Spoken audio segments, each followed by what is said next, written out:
नमस्कार दोस्तों, स्वागत है आपका एक बार फिर से आपके अपने यूट्यूब चैनल कंपटीशन प्रिपरेशन पे। दोस्तों इस वीडियो में हम करने वाले हैं एसएससी ट्यूब के एसएससी सीजीएल सीएचएसएल और सीपीओ के लिए जो ऑल इंडिया टेस्ट होता है प्रीलिम का, उसके सेट 20 का सलूशन। इसमें हम 20 क्वेश्चंस करेंगे। 5 डीआई के क्वेश्चंस बेहद आसान थे, उनको आपने कर ही लिया होगा। अगर नहीं किया तो डीआई की 5 वीडियो आपको डीआई की प्लेलिस्ट में मिल जाएगी, जिसमें सीपीओ में पूछे गए सारे प्रश्न हैं, सीजीएल 18 सीजीएल 19 सब में पूछे गए। अलग अलग प्लेलिस्ट बना के मैंने करवा दिए हैं, आप जाके वो कर लीजिएगा। उसमें मोर देन एनएफ डीआई आपको मिल जाएगा, ठीक है। और आपको अगर टॉपिक वाइज सोल्यूशन चाहिए तो आप चैनल पे जाइएगा, SSC CGL 2019 topic wise solution के नाम से एक प्लेलिस्ट है, वहाँ जाके आप टॉपिक वाइज, और एसएससी सीजीएल 2019 सोल्यूशन के नाम से एक प्लेलिस्ट है जिसमें टियर 1 के सारे 18 पेपर्स का सोल्यूशन मिल जाएगा। आई होप आपके लिए वो काफ़ी हेल्पफुल होगा। तो आप जाके सीपीओ सीजीएल जो भी देखना चाहें देख सकते हैं। अगर आपने नहीं किया तो अब आपके पास बहुत कम समय है, जल्दी से रिवाइज कर लीजिए, प्लेबैक स्पीड 2 बढ़ा के। मैं ये नहीं कह रहा कि व्यूज़ के लिए, मैं इस वजह से कह रहा हूँ ताकि आपके जो कॉन्सेप्ट्स नहीं सीखे हैं वो हो सकता है ऐसे क्वेश्चंस का आंसर ही आपको याद हो जाए और जाके वहाँ पे मार्क कर पाए, ठीक है, ताकि आपका नंबर बूस्ट हो पाए। तो किसी भी तरीके से आपको अपना नंबर बूस्ट करना है। और ये पेपर जो होगा वो सीएचएसएल के लिए बहुत ज़्यादा इंपॉर्टेंट होगा, क्योंकि इसमें लेटेस्ट ट्रेंड के क्वेश्चन पड़े हुए हैं, ठीक है। पीडीएफ मैंने ऑलरेडी आपको टेलीग्राम चैनल पे प्रोवाइड कर दिया है कल रात को ही। आई होप आप सबने सॉल्व भी किया होगा, पीडीएफ डाउनलोड कर लिया होगा। अगर टेलीग्राम चैनल से अभी तक नहीं जुड़े हैं, उसकी लिंक डिस्क्रिप्शन में डाल दे रहा हूँ, वहाँ से जाके जुड़ के और पीडीएफ वगैरह डाउनलोड कर लिया करिए, ठीक है। वो आपका ही चैनल है, आपके लिए ही मटेरियल उस पर पड़ता है, ठीक है। तो चलिए आते हैं। अगर वीडियो पसंद आएगी तो लाइक कर देना, और चैनल पर नए होना सब्सक्राइब कर लेना, ताकि हमारी आने वाली हर इंपॉर्टेंट क्लास आप तक सबसे पहले पहुँचे। पहला प्रश्न देखिएगा, बड़ा शानदार सा प्रश्न है। कहा गया the average volume of water in a certain number of buckets is 85 litres, यानी कि कुछ संख्या में बकेट हैं जिनमें एवरेज 85 लीटर पानी है। कहा गया कि 2 एडिशनल बकेट जो हैं जिसमें एवरेज 90 लीटर पानी है, औसतन 90 लीटर पानी है, जब उनको इंक्लूड किया जाता है तो जो ओवरऑल जो एवरेज है वो 85.5 हो जाता है। तो आपसे कहा गया शुरुआत में कितनी बकेट थी। बड़ा इजी सा क्वेश्चन है, देखिएगा।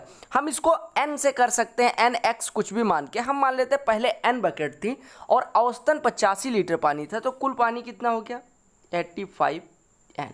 कितना हो गया 85n। अब इसमें 2 बाल्टियां जिसमें 90 लीटर पानी है उनको ऐड किया जाता है। एक बाल्टी में 90 लीटर, 2 बाल्टी में कितना हो जाएगा 180 लीटर। ये 180 लीटर हो गया। अच्छा, ये बराबर हो जाएगा। आपको पता है पहले n बाल्टी थी, 2 बाल्टी और ऐड की गई, यानी अभी बाल्टियों की संख्या कितनी होगी n+2, और एक बाल्टी में औसतन पानी कितना है 85.5 लीटर। तो पानी तो सेम रहेगा, क्योंकि हमने इधर भी लिखा 85 का औसत प्लस 2 बाल्टियों, और ऐसे लिख लिया कि 85.5 औसत n+2 बाल्टियों का। अब सॉल्व करेंगे तो इधर 85 n है, इधर 85.5 n है, यानी ये हो जाएगा 0.5 n इज इक्वल टू 180 में से कितना घटाना है आपको 171, यानी कि 9 हो जाएगा। यानी n बराबर कितना हो जाएगा 0.5 n इज इक्वल टू 9 है, तो n बराबर हो जाएगा 18। समझ आ गया। तो कुछ लोग जो कहते हैं कि x मान के तेज़ी से नहीं किया जा सकता, ऐसे करते हैं n बराबर n या x कुछ भी मान के तेज़ी से। अब आप यहाँ गुणा करने लग जाएं कि 85.5 इंटू n, फिर इधर लेके आएँ, या कहें आप इसको इंटीजर बनाएंगे, तब हो सकता है थोड़ा, अगर आप ज़्यादा माथापच्ची करेंगे तो लंबा हो जाएगा, ठीक है। अगले प्रश्न पे आते हैं। आई होप आपको ये समझ में आ गया होगा। ये प्रश्न बहुत ही शानदार सा प्रश्न तो नहीं कहूँगा मैं, लेकिन हाँ आपका 2 नंबर दिलवाने के लिए हर सेट में लगभग मिल जाता है जहाँ पे मिक्सचर आता है। कहा गया ये trader mixes 26 kg of rice at 20 रुपये पर केजी, यानी कि 26 किलो चावल जिसका रेट 20 रुपये प्रति किलो है उसको, और 30 किलो चावल जिसका मूल्य 36 रुपये प्रति किलो है उसको मिला के मिक्सचर को क्या करता है 30 रुपये प्रति किलोग्राम पे बेचता है। तो कहा गया उसको कितने % का प्रॉफिट होगा। ध्यान से देखिएगा, अगर मैं कहूँ कि पहले औसतन क्रय मूल्य निकाला जाए तो आपको पता है कि औसतन क्रय मूल्य कैसे निकलेगा, कुल मूल्य बटे कुल वजन, ऐसे तो निकलता है। क्रय मूल्य जैसे औसत मूल्य निकालना है तो आप कहेंगे कुल कितना रुपया लगा है और बटे कितने किलोग्राम उसने खरीदा है या कितने किलोग्राम उसने इन्वेस्ट करा है। तो आप कहेंगे मेरे भाई कि 26 किलोग्राम 20 रुपये प्रति किलो वाला चावल, यानी ये कितने का हो जाएगा 26 × 20 यानी 520 का, प्लस आपने कहा है कि 30 किलो चावल 36 रुपये प्रति किलोग्राम का, यानी 30 × 36 रुपये इसका दाम हो जाएगा, यानी 1080 इसका हो जाएगा। और टोटल चावल है कितना, आप कहेंगे 26 किलो इधर और 30 किलो इधर, यानी 56 किलोग्राम। यानी 1 किलोग्राम का औसतन क्रय मूल्य कितना हो गया, आप इन दोनों को जोड़ेंगे तो ये हो जाएगा 15 × 1600/56। सही कर रहे हैं। यानी अगर हम इसको किससे काट दें, 8 से काट दें तो 200/7 1 किलोग्राम का मूल्य हो गया, यानी कि सीपी हो गया 200/7। और वो बेच रहा है 30 रुपये प्रति किलोग्राम पे। 30 रुपये प्रति किलोग्राम का मतलब समझ रहे हैं, यानी 210/7 रुपये प्रति किलोग्राम ये सेलिंग प्राइस है। ठीक है, हमने आपको पता है कि 200/7 को इंटीजर तो बना नहीं सकते, तो इसी को हम भिन्न बनाए ले रहे हैं। यानी हमने किसी चीज़ को 200 रुपये में खरीदा और उसको हम कितने में बेच रहे हैं, 210 में। समझ रहे हैं, यानी आपने 200 में किसी चीज़ को खरीदा, 210 में बेच रहे हैं, तो प्रॉफिट कितने का हुआ, 10 रुपये का आउट ऑफ 200, यानी कि 5% का प्रॉफिट हो गया। 5% का प्रॉफिट हो गया। समझ आ गया। या आप ऐसे करें, या आप ऐसे कह सकते थे कि एसपी को 30 ही ले लीजिए। एसपी 30 ही अगर होता, एसपी 30 ही होता तो आपका प्रॉफिट कितने का आएगा पर किलोग्राम, तो आप कहेंगे 30 - 200/7, यानी ये आपका हो जाता 10/7। कुल मिला के वही बात हो जाएगी, कान चाहे इस हाथ से घुमा के पकड़ो चाहे डायरेक्ट पकड़ लो। अब आपको पता है प्रॉफिट इतना है, कॉस्ट प्राइस इतना है, तो प्रॉफिट परसेंट कितना हो जाएगा, profit percent is equal to होता है प्रॉफिट यानी 10/7 डिवाइडेड बाई कॉस्ट प्राइस यानी 200/7 मल्टीप्लाइड बाई 100। ये 7 कट गया, इससे एक 0 कट गया, 20 से भागो के 5। तो कुछ लोग इतना करेंगे, आपको करना है 200 में खरीदा, 210 में बेचा, प्रॉफिट 5% का। समझ आ गया। अगले प्रश्न पे आते हैं। कहा गया द पॉसिबल कोऑर्डिनेट्स ऑफ ये पॉइंट, यहाँ पे ऑफ कर लीजिएगा, ऑफ ये point situated in second quadrant and at a distance of 5 unit from the origin. यानी कि आपसे कहा गया कि द्वितीय चतुर्थांश में स्थित उस बिंदु के निर्देशांक बताइए जो मूल बिंदु से 5 यूनिट की दूरी पे हो। आपको पता होगा कि 4 क्वाड्रेंट होते हैं। पहले में एक्स एक्सिस पॉजिटिव होता है, ये एक्स एक्सिस का पॉजिटिव कोऑर्डिनेट होता है, वाई एक्सिस का निगेटिव, वाई एक्सिस का पॉजिटिव, फिर एक्स एक्सिस का निगेटिव, फिर वाई एक्सिस का निगेटिव। अब आपसे कहा गया सेकंड क्वाड्रेंट, तो सेकंड क्वाड्रेंट में आप देख रहे हैं कि एक्स एक्सिस निगेटिव में आएगा, वाई एक्सिस पॉजिटिव में आएगा। यहाँ पे देख पा रहे होंगे वाई एक्सिस पॉजिटिव में होता है। पहले में दोनों पॉजिटिव होते हैं एक्स वाई। ऐसा तीसरे की बात करूँ तो दोनों निगेटिव होते हैं, और चौथे की अगर मैं बात करूँ तो यहाँ पे एक्स माइनस वाई होता है। समझ आ गया। यानी एक्स एक्सिस वाला कोऑर्डिनेट पॉजिटिव और वाई एक्सिस वाला निगेटिव होता है। अब आपसे कहा गया सेकंड क्वाड्रेंट, अब आप ऑप्शंस पे आइए। आपसे कहा गया सेकंड क्वाड्रेंट में स्थित बिंदु होना चाहिए, यानी उसका एक्स एक्सिस वाला जो है, पहला जो है भुज जो है वो क्या होना चाहिए, निगेटिव होना चाहिए। तो यहाँ पे निगेटिव है नहीं, यहाँ पे निगेटिव है नहीं, अब इन दोनों में बचा। और वाई एक्सिस पॉजिटिव होना चाहिए, यहाँ पे वाई एक्सिस पॉजिटिव है नहीं, तो आपका करेक्ट कौन सा हो गया, -3 4। यानी द्वितीय चतुर्थांश में स्थित बिंदु कौन सा हो गया, -3 4। अब आप कहेंगे कि सर आप एग्जाम में तो मार्क कर दे रहे हैं, लेकिन मान लो कि ऐसे 2 बिंदु दिए गए होते जिनकी मूल बिंदु से दूरी 5 होती। यहाँ पे हालांकि एक ही बिंदु है जिसकी मूल बिंदु से दूरी 5 है, तो यहाँ पे आपने मार्क कर दिया केवल सेकंड क्वाड्रेंट देख के, लेकिन आप ऐसे कैसे जान पाते कि इनकी दूरी 5 ही है। तो आप ध्यान दीजिएगा कि x1 y1 अगर एक बिंदु का कोऑर्डिनेट हो, यानी निर्देशांक x1 y1 हो, दूसरे बिंदु का कोऑर्डिनेट x2 y2 हो, तो उसकी मूल बिंदु से दूरी कितनी होती है, मूल बिंदु से नहीं, उसकी दूरी कितनी होती है दोनों बिंदुओं के बीच की, ये होती है x1 - x2 का स्क्वायर प्लस y1 - y2 का होल स्क्वायर। ये होती है डिस्टेंस इनके बीच की। ऐसे भी कर सकते हैं। और अगर आपको किसी बिंदु की मूल बिंदु से दूरी निकालनी है, अगर कोई बिंदु है x y और उसकी मूल बिंदु से दूरी निकालनी है, यानी 0 0, और पॉइंट ऑफ ऑरिजिन क्या होता है, जहाँ पे x एक्सिस भी 0 देता है, y एक्सिस भी 0 देता है, तो उसकी मूल बिंदु से दूरी कितनी हो जाएगी, √में x² + y²। बेसिकली ये कोई नया फार्मूला नहीं है, यहाँ पे x2 की जगह पे 0, y2 की जगह पे 0 है, तो आपका x² + y² आ जाएगा। अब जैसे -3 4 था, तो -3 का स्क्वायर 9, 4 का स्क्वायर 16, 9 16, 25 का वर्गमूल 5। ठीक है, समझ आ गया।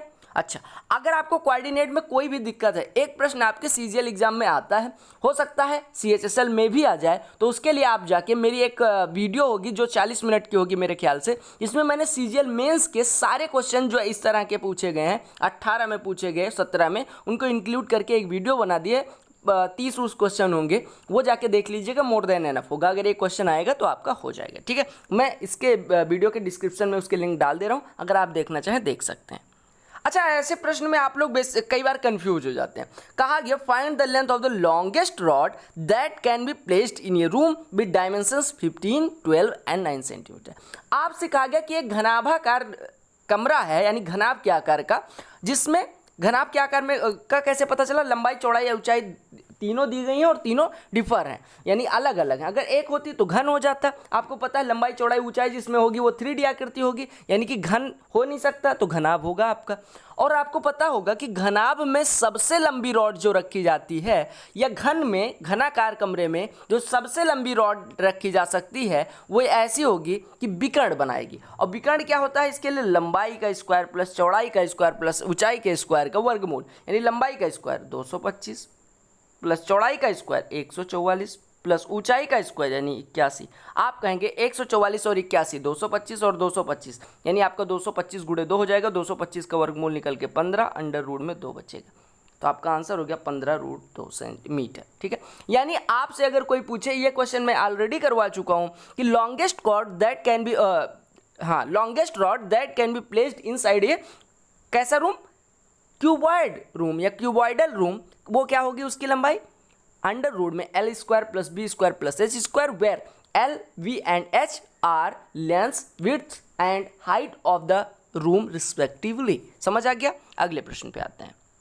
ये प्रश्न देखिएगा, कहा गया ये certain sum invested at interest 32% पर annum compounded semi annually amounts to Rs 8410 at the end of 1 year, the sum is. कहा गया कि एक धन है जो 32% प्रतिवर्ष लगता है, जिसपे ब्याज कंपाउंड इंटरेस्ट है यानी चक्रवृद्धि ब्याज है, और 1 साल के बाद ये इतना हो जाता है, तो आपसे कहा गया सम कितना होगा। आपको पता है कि मेरे भाई कि अगर 32% वार्षिक ब्याज की दर है, तो चक्रवृद्धि ब्याज के अगर मैं हाफ ईयरली पूछूं या सेमी एनुअली पूछूं, सेमी एनुअली या हाफ ईयरली बराबर होती है बात, तो आर बराबर कितना आ जाएगा? 16%।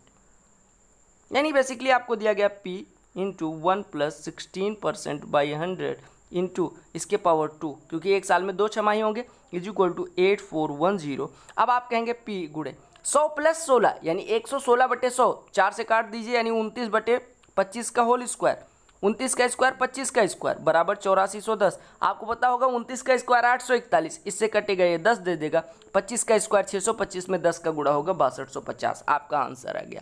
कुछ लोग इसमें ट्रिक लगाएंगे, आप लगाइए भाई साहब, हम तो बेसिक से कर लेंगे, क्या ही दिक्कत है। ठीक है, तो आप बेसिक पे अपनी कमांड बनाइए, 190 मेंस में और 50 में 50 प्री की गारंटी मेरी है। बस बेसिक पे आपकी इतनी अच्छी कमांड होनी चाहिए कि भाई मतलब एकदम फुल फ्लो में। ठीक है, अगले प्रश्न पे आते हैं। इस प्रश्न में तो कुछ है ही नहीं, आपको दिया गया 3a plus 1/a is equal to 6। आपसे पूछा गया a cube plus 1/27 a cube. अच्छा, a cube plus 1/27 a cube कैसे निकलेगा? आपको पता है कि अगर x plus 1/x is equal to k हो, तो हमारा x cube plus 1/x cube is equal to क्या हो जाता है? k cube minus 3k। ठीक है, लेकिन आपको ये पता होना चाहिए कि यहाँ पे x और यहाँ पे भी जो x है और 1/x दोनों का गुणांक सेम ही है, तो ऐसा होता है। यहाँ पे आपको पता है यहाँ पे a क्यूब है, यहाँ पे 1/27 a क्यूब है, यानी आपका ये कब निकलेगा? जब हम a प्लस 1/3a की वैल्यू निकालेंगे, क्योंकि a का क्यूब ये है, 1/3a का क्यूब ये है। अब a प्लस 1/3a हमारे पास होना ही होना चाहिए।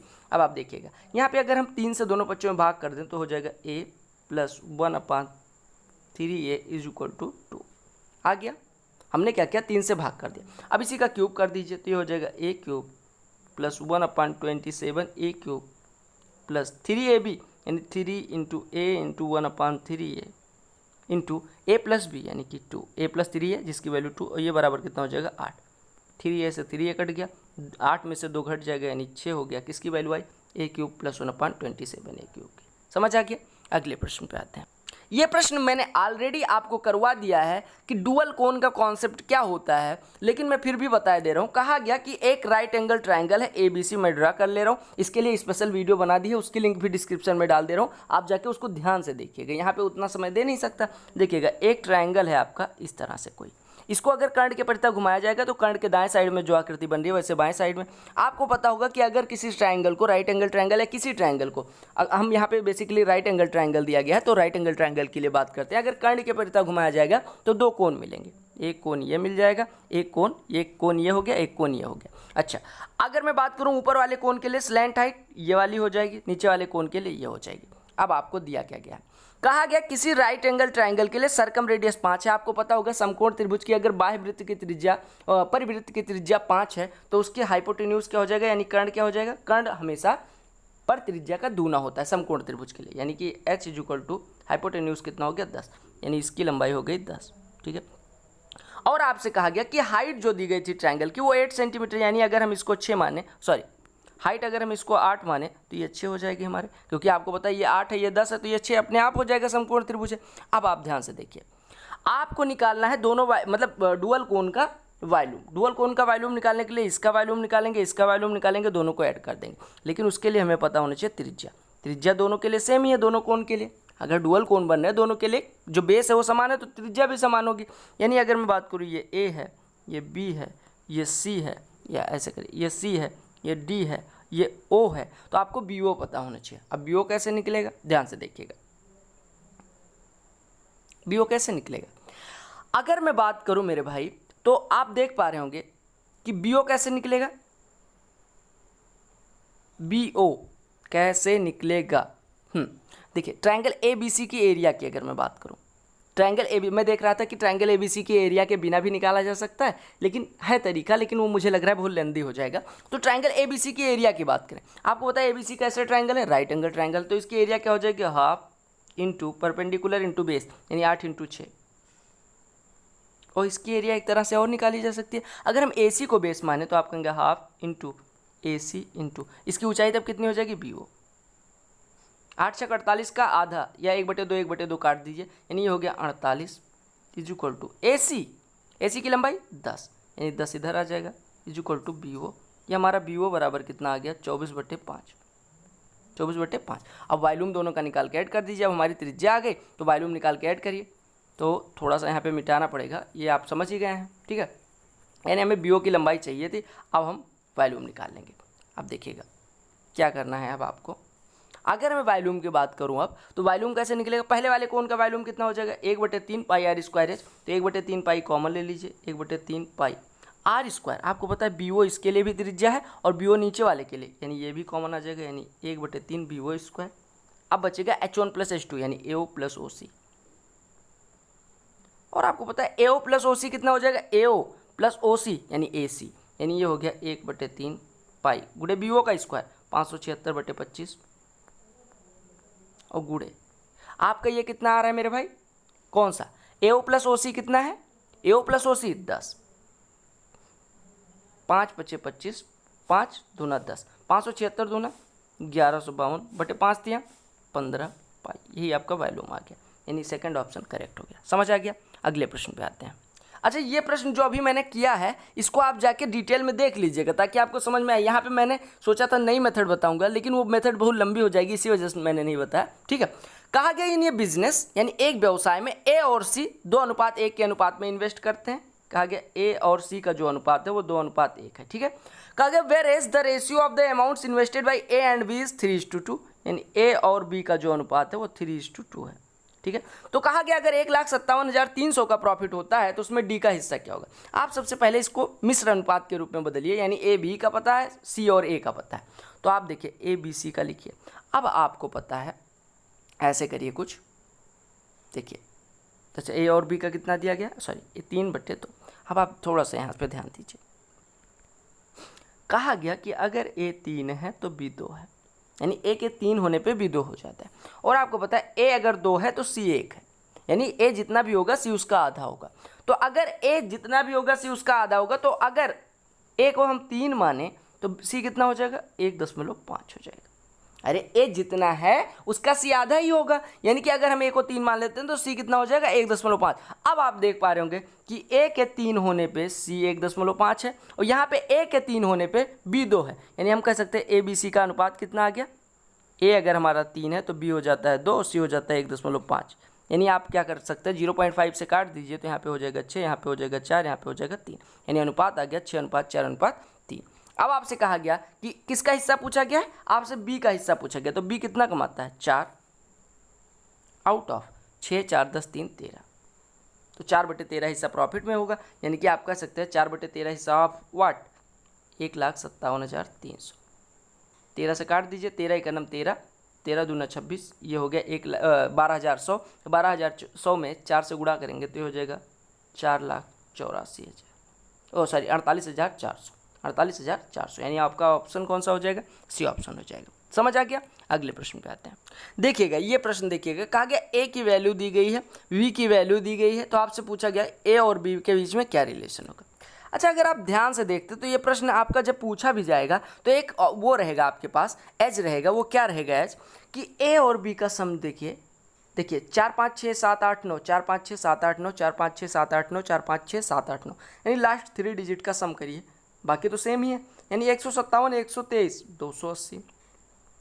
ऐसे यहाँ पे 135 145 यानी 280, यानी दोनों मतलब ए के जो दोनों पार्ट हैं उनका भी सम बराबर है, बी के जो दोनों पार्ट हैं उनका भी सम बराबर है। तो आप ध्यान से देखिएगा, अगर मैं बात करूं कि दो संख्याएं हैं, जैसे देखिए 9 और 4 और 7 और 6, दोनों का योग 9 4 13, 7 6 13, दोनों का योग बराबर। अब मैं पूछूं कि सर 9 गुणे 4 बड़ा होगा कि 7 गुणे 6, तो आप कहेंगे 9 चौको 36 हो जाता है, 7 6 42 यानी 42 हो जाता है। कौन बड़ा है? 42 बड़ा है। ऐसे एक और एग्जाम्पल लेता हूँ, कुछ समझाना है आपको। 8 गुणे 2 अगर मैं करूँ और 5 गुणे 5 करूँ, 8 दूनी 16, 5 बचे 25, कौन बड़ा है? अच्छा, आप यहाँ पे एक पैटर्न बनता दिख रहा होगा कि सम 9 4 13, 7 6 13, 8 2 10, 5 5 10, लेकिन अगर आप अंतर लें तो 9 और 4 का अंतर 5, 7 और 6 का अंतर 1, यहाँ पे जो जिसका अंतर कम था उसका गुणनफल ज़्यादा है। सिमिलरली यहाँ पे अगर हम अंतर लें, 8 2 का अंतर 6, 5 5 का अंतर 0, यहाँ पे भी देख रहे हैं जिनका अंतर कम था उनका प्रोडक्ट ज़्यादा है। अब इन दोनों में अंतर निकालिए, यहाँ पे 10 अंतर आ रहा है, यहाँ पे कितने का आ रहा है? 34 का आ रहा है, तो प्रोडक्ट किसका ज़्यादा होगा? बी का, यानी बी बड़ा होगा ए से। समझ आ गया? यानी अगर दो संख्याओं का गुणनफल, अगर दो अलग अलग युग्म बनाए गए हैं, पेयर बनाए गए हैं, यानी ए गुणे बी और सी गुणे डी बनाया गया है, अगर इन केस ए धन बी बराबर सी धन डी है, तो प्रोडक्ट किसका ज़्यादा होगा? प्रोडक्ट किसका ज़्यादा होगा? जिसका अंतर कम होगा। यानी कि अगर a minus be less than है c माइनस डी से, तो आपका प्रोडक्ट ये ज़्यादा होगा, और अगर c minus D less than है a माइनस बी से, तो प्रोडक्ट ये ज़्यादा होगा। समझ आ गया? यानी b is greater than a आ गया। अगला प्रश्न देखिएगा, कहा गया गीता रोड 5 पेपर्स, गीता ने 5 पेपर लिखे, और कहा क्या गया कि she score 76, 82 and 53 in 3 offered papers, यानी 3 पेपर में उसका स्कोर 76, 82 और 53 था, उसका एवरेज स्कोर 74 था। तो आपसे कहा गया कि उसके बाकी 2 पेपर में स्कोर क्या क्या हो सकते हैं। ठीक है, अब देखिएगा एवरेज स्कोर 5 सब्जेक्ट का उसका कितना था? 74, यानी कि कुल स्कोर कितना रहा होगा? 5 गुणे 74, जिसमें से 3 का योग घटा दें तो बचे हुए दोनों का योग आ जाएगा, यानी 3 का योग कितना हो जाएगा? 76, 82 और 53, ये 76, 82, 53, इसमें से घटा दीजिए, यानी आपका आ गया 370 माइनस 6 2 8 3 11, 5 1 6 8 14 7 21, यानी घटाएंगे तो आपका आ जाएगा 159। अब देखिए किनका सम 159 है। अगर 100 और 62 लूँ, ये किसका योग आया है? बचे हुए 2 सब्जेक्ट का। 100 62, 162, 98 62, 160, 79 और 159, यानी आपका करेक्ट आंसर कौन सा हो गया? 79 और 80। अच्छा, कुछ लोग गलती में कर देंगे 4 5 9 जोड़ा, आपने मार्क कर दिया, लेकिन ध्यान रखिएगा यहाँ पे 179 है, यहाँ पे केवल 159 है, तो आपका करेक्ट ऑप्शन कौन सा हो गया? डी, यानी कि अंकों का योग 159 होना चाहिए, तो डी ऑप्शन केवल ऐसा दिया गया था जहाँ पे दोनों सब्जेक्ट के जो मार्क्स है उनका सम 159 आ रहा था। अगला प्रश्न देखिएगा, कहा गया ट्रेन एक्स एंड वाई जिनकी स्पीड दी गई है 45 और 65 start travelling at the same time from station A and B respectively towards each other, यानी ये स्टेशन ए है, ये स्टेशन बी है, 2 ट्रेन है, ये x है, ये y है, इसकी स्पीड 45 है, इसकी स्पीड 65 है। ठीक है, दोनों एक दूसरे की तरफ चलना शुरू करती हैं। कहा गया कि जब वो दोनों मिलती हैं, यहाँ कहीं पे मिलती हैं मान लो, तो पता चलता है कि जो ट्रेन y है उसने x से 100 किलोमीटर ज़्यादा तय करा है, 100 किलोमीटर ज़्यादा तय करा है। आपको पता है कि x चलती है 45 किलोमीटर 1 घंटे में, y चलती है 65 किलोमीटर 1 घंटे में, यानी 1 घंटे में अगर मैं पूछूं कि y x से कितना ज़्यादा चलती है, तो 20 किलोमीटर 1 घंटे में चलती है। ठीक है, 1 घंटे में y x से 20 किलोमीटर ज़्यादा चलती है। उसने टोटल कितना ज़्यादा चला है? 100 किलोमीटर, यानी 20 किलोमीटर ज़्यादा चलने के लिए 1 घंटे चाहिए, तो 100 किलोमीटर ज़्यादा चलने के लिए कितने घंटे चाहिए?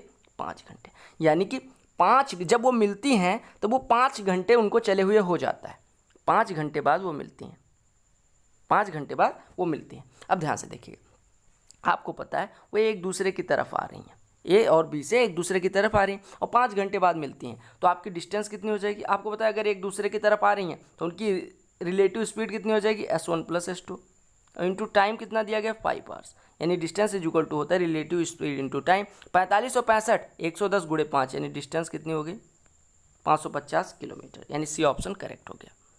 कहा गया if the ratio of simple and compound interest on two equal amounts at the same rate for 2 years is 25:26 then find the rate of interest. कहा गया कि साधारण ब्याज 2 साल के लिए और चक्रवृद्धि ब्याज का जो अंतर है अनुपात है 25:26 का है, तो आपसे कहा गया रेट ऑफ इंटरेस्ट निकालें। आपको पता है कि अगर 2 साल का साधारण ब्याज 25 है तो 1 साल का 12.5 हो जाएगा, दूसरे साल का भी 12.5। लेकिन आपको पता है कि जो चक्रवृद्धि ब्याज है वो 2 सालों का 26 मिल रहा है। आपको पता होगा कि पहले साल के लिए अगर ब्याज सालाना संयोजित होता है, यानी कि if interest is compounded annually, तो आपको पता होगा कि पहले साल के लिए CISI बराबर होंगे, यानी पहले साल का जो कंपाउंड इंटरेस्ट होगा वो भी 12.5 होगा। लेकिन आपको टोटल 26 मिल रहा है, यानी दूसरे साल का जो कंपाउंड इंटरेस्ट मिल रहा है वो कितना मिल रहा है 13.5, तभी तो 26 हो रहा है। अब आप ध्यान से देखिए, आपको पता है कि 12.5 13.5 क्यों मिला, यहाँ पे ध्यान से देखिएगा। अगर मैं बात करूँ पहले साल का साधारण ब्याज 12.5, दूसरे साल का भी साधारण ब्याज 12.5, लेकिन आपको दिख रहा है कि दूसरे साल का जो चक्रवृद्धि ब्याज है वो 13.5 मिला। क्यों? क्योंकि आपको पता है चक्रवृद्धि ब्याज जो होता है वो ब्याज पे ब्याज होता है, यानी इस पे भी कुछ ब्याज मिला और 12.5 जुड़ के यानी इसका इंटरेस्ट और प्लस 12.5 मिल के 13.5 हो रहा है।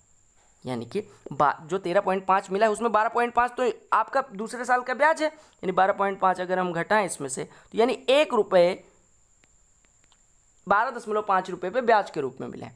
अब आपको पता है 12.5 रुपये पे अगर 1 रुपये ब्याज के रूप में मिलते हैं तो कितना प्रतिशत हो जाएगा 8%, यही हो जाएगा रेट ऑफ इंटरेस्ट। कितना हो जाएगा रेट ऑफ इंटरेस्ट 8%। या आप डायरेक्ट कर सकते थे कि 12.5 से 13 हो जा रहा है, 12.5 से पहले साल में 12.5 और दूसरे साल में 13.5, यानी 12.5 पे 13.5 हो रहा है, यानी 1 रुपये का ब्याज मिल रहा है। 12.5 पे 1 रुपये यानी 1/8 हिस्सा, 1/8 हिस्सा मतलब 8%, सॉरी यानी कि आपका ऐसे हो जाता, सॉरी हमने गलत कर दिया। 12.5 रुपये में अगर 1 रुपये मिलता है तो 100/12.5 आता, तो मैंने यही गलत कर दिया था। 12.5 ये 8% हो जाएगा, 1/8 नहीं 8%। समझ आ गया? अगले प्रश्न पे आते हैं।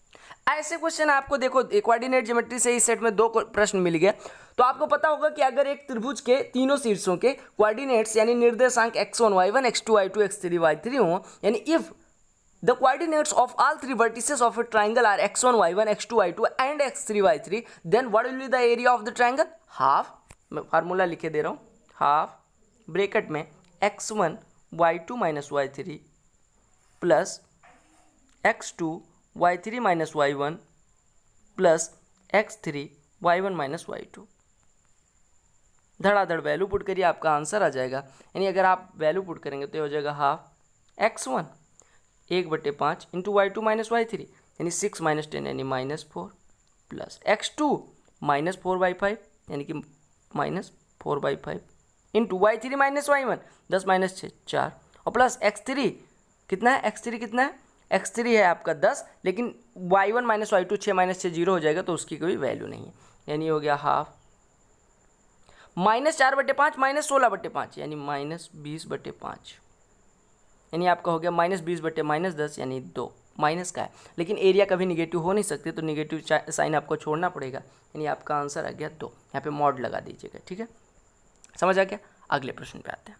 इससे सड़ा प्रश्न आपने देखा ही नहीं होगा। कहा गया x power 95 plus 1/x power 95 बराबर -2। अब अगर आपको दिया गया x power 95 plus 1/x power 95 बराबर -2, तो आप कह सकते हैं x पावर 95 बराबर -1 हो गया।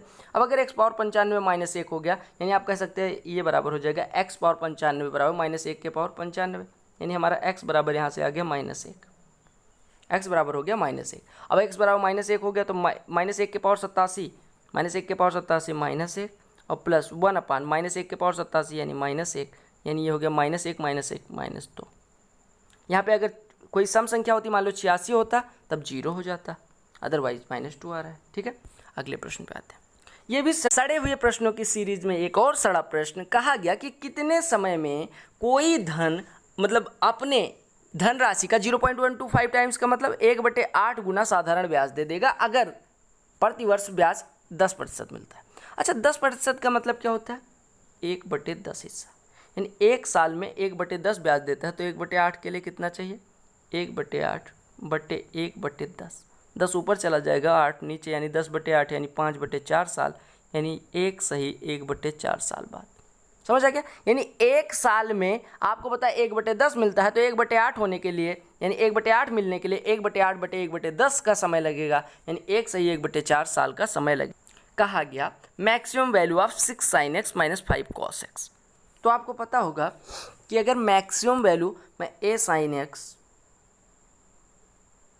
प्लस b cos x के लिए पूछूं, तो इसकी मैक्सिमम वैल्यू और मिनिमम वैल्यू क्या होती है, दोनों में साथ में लिख दे रहा हूँ, प्लस माइनस अंडर रूट में a² प्लस b²।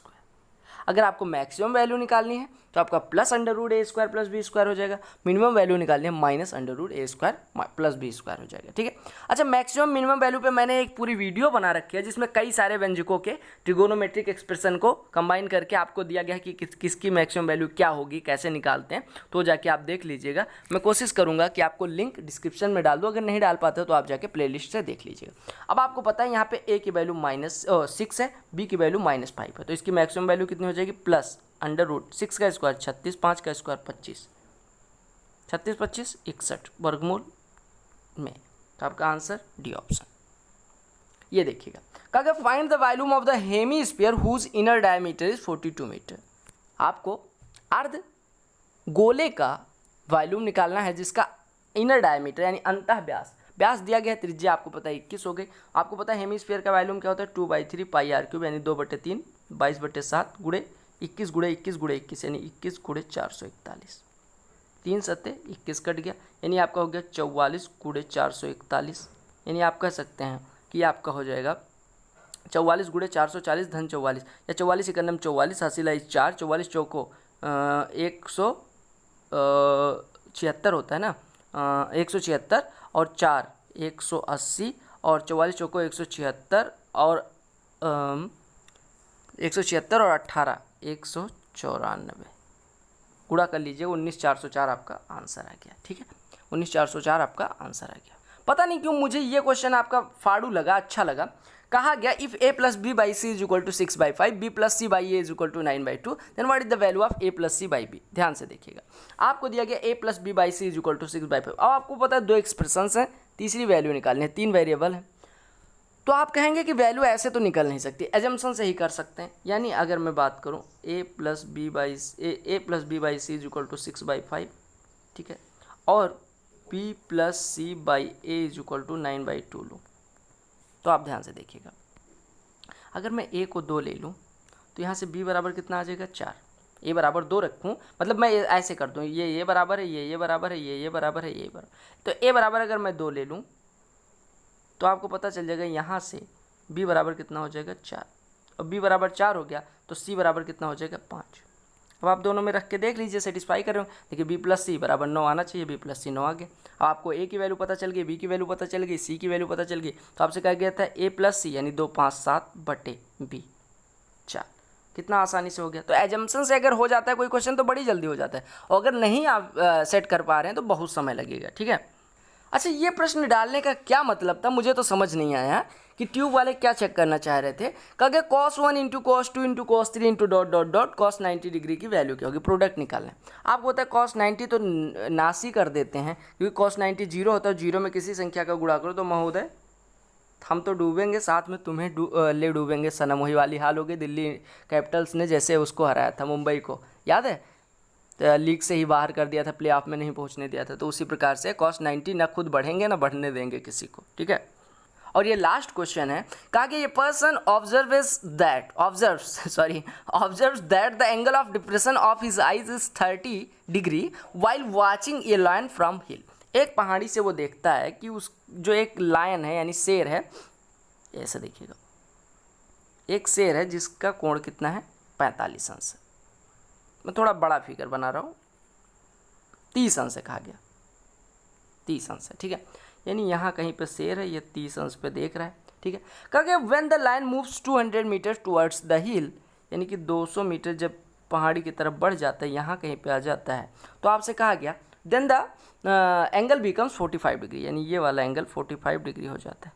अब अगर ये 45 हो गया तो ये भी 45 हो गया, यानी अगर इसकी ऊंचाई h थी तो ये भी h हो जाएगी। अब tan ले लीजिए बड़े वाले ट्रायंगल, यानी tan 30 1/√3 is equal to perpendicular upon base, यानी √3h इज इक्वल टू हो गया h + 200। h को इधर ले आइए, यानी √3 - 1 into h is equal to 200। या हम कह सकते हैं हाइट ऑफ द हिल कितना हो जाएगा 200 अपॉन √3 - 1, 200 अपॉन √3 - 1। आपसे निकालने को क्या कहा गया था, हाइट ऑफ हिल कितना निकल के आया 200 अपॉन √3 - 1। ठीक है, तो ये थे आपके भाई साहब कुछ क्वेश्चंस। आपको अगर वीडियो पसंद आई है तो प्लीज़ प्लीज़ प्लीज़ इसे शेयर करके, ताकि आपके और CHSL वाले भाइयों का फ़ायदा हो।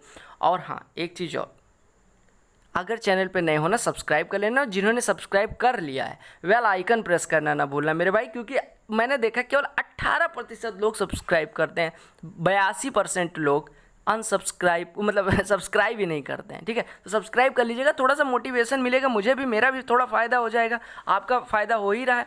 और क्लासेज आपको मैं प्रोवाइड ही कर रहा हूँ, CGL मेंस के लिए क्लासेज चल ही रही हैं, प्रीवियस ईयर करवा ही रहा हूँ। अगर आपने नहीं देखी जाके देख सकते हैं। Bye, take care, all the best for your all upcoming exams. 1000+ videos are still available on your this channel.